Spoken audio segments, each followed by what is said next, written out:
Trouble in the sky. An airline passenger wreaks havoc thousands of feet up in the air. What happened and the charges he's now facing. And police search a robbery turns deadly. We hear from a witness in that area.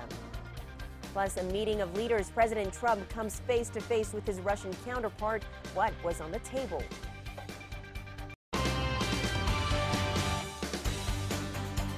We'll get to those stories in just a few moments. Good morning, I'm Fernanda Lopez. And I'm Chris Gilson. It is Saturday, July 8th. Hopefully you're enjoying your weekend, and thanks for spending part of your morning with us. It's going to be another hot one out there. Yeah, temperatures today shooting for the 90s, but we were just talking about a moment ago, Fernanda, Phoenix is still in the upper 90s right now, and it's only 6 o'clock in the morning there. That's just not okay.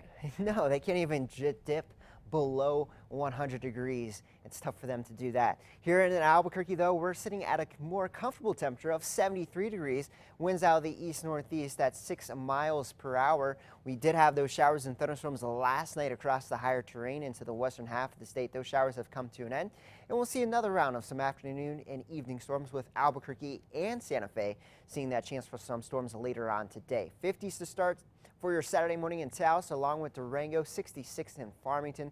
Looking at the 70s in Roswell, Carlsbad, and Hobbs, middle 60s in Alamogordo, and it's 71 in Syria. So as we head towards the afternoon, those temperatures back into the upper 80s by 1 o'clock, topping out in the middle 90s. Could see some showers and thunderstorms move through between about 4 and 7 o'clock tonight here in Albuquerque. We do have some better rain chances ahead for the upcoming week. We'll talk about the changes in your full forecast in a few moments. Fernanda? All right, thank you, Chris. And we start with a live look over the G20 summit in Germany. You can see protesters still flooding the area. That's where President Trump is spending his second day meeting with world leaders. Now, this comes after the world watched as President Trump and Russian President Vladimir Putin finally met in person yesterday. Mola Laney has more on their meeting. First, a handshake, then a pat on the back. That kicked off President Trump's first face-to-face meeting with Russian President Vladimir Putin at the G20 summit in Germany Friday. We look forward to a lot of very positive things happening for Russia and the United States. Secretary of State Rex Tillerson sat in. He said for the first time, Mr. Trump confronted Putin about Moscow's alleged meddling in the 2016 presidential election. The president pressed President Putin on more than one occasion regarding Russian involvement.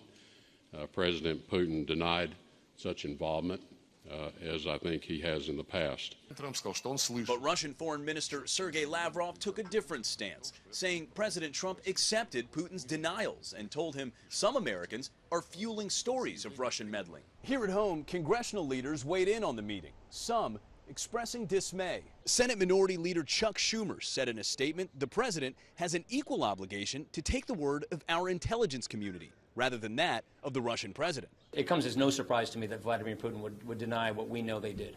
The meeting, originally scheduled for 35 minutes, lasted 2 hours and 16 minutes. The leaders also agreed to cooperate on Syria, despite Russia's continued support of Syrian dictator Bashar al-Assad. Outside, protesters again faced off with police, setting fires and looting businesses. Riot police responded with water cannons. Mola Lenghi for CBS News, the White House. And Secretary of State Rex Tillerson announced a limited ceasefire in southwest Syria, but admitted that key details are still being negotiated. The Syria ceasefire goes into effect Sunday at noon Damascus time. Tillerson says the ceasefire is designed to reduce violence in an area near Jordan's border that is critical to that U.S. ally's security. And police are looking for 2 men and a woman this morning after a robbery turned deadly. APD says a man was robbed, another victim shot and killed. It happened in the area of San Mateo and Gibson yesterday evening. The victim was taken to the hospital where he later died. Police have not said what led up to the shooting. When I came out of the house, because I left my keys in the apartment, I came back out of the house and I see all this sirens and didn't think about anything. It's routine over here. A witness tells us the victim was trying to stop the robbery before being shot. If you have any information, call 242-COPS. Newly released video this morning from the Bernalillo County Sheriff's Office shows the moments before a man was shot and killed by a deputy. You can see the red Monte Carlo driven by Miguel Gonzalez pull up to a car wash on Coors in Arenal on July 4th. The video shows Gonzalez fumble around with what deputies say looks like a gun in his waistband. Deputies say the car Gonzalez was driving had a stolen license plate on it, and when they confronted him, he ran off and Deputy Charles Coggins shot and killed him. Now, BCSO says a gun was found next to the victim's body. Deputy Coggins has been with the sheriff's office for more than 5 years. He has since returned to regular duty. The city of Santa Fe is using social media to help fill up potholes. Mayor Javier Gonzalez is asking people around the city for help tracking down the potholes that need repair. All you have to do is snap a picture and post the pothole location and photo to Twitter, tagging a new account at @PostAPotholeSF. Within 72 hours, we'll dispatch our crews to be able to get the pothole fixed. In most cases, we can get it done in that timeline. The city says they have been getting reports of potholes on state streets, which is something they have no control over. However, the city of Santa Fe is working closely with the Department of Transportation to make sure those roads are covered as well. After 6 people were killed on I-10 during a dust storm last month, the DOT is taking steps to avoid any more deaths. The department has put up billboards warning drivers to wait until the dust settles. They say if you are caught in a storm, pull off the road as far as you can and stay in your car. This morning, fire crews in Oakland, California are investigating how a massive fire started that burned down a building.